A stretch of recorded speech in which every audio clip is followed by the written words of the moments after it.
Ngiyakhumbula sakhula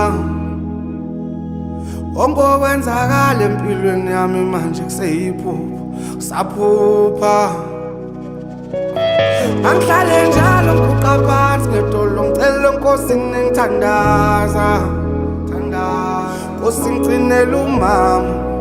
bona impumelelo yami saphila najabula thina ngibona ngipila impilo engcono umntanami lonke umthwalo engangithwele inhlupheko ngathula umntanami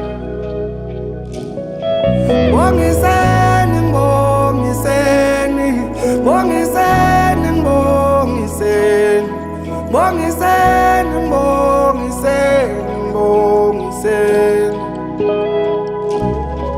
bongiseni, bongiseni, bongiseni.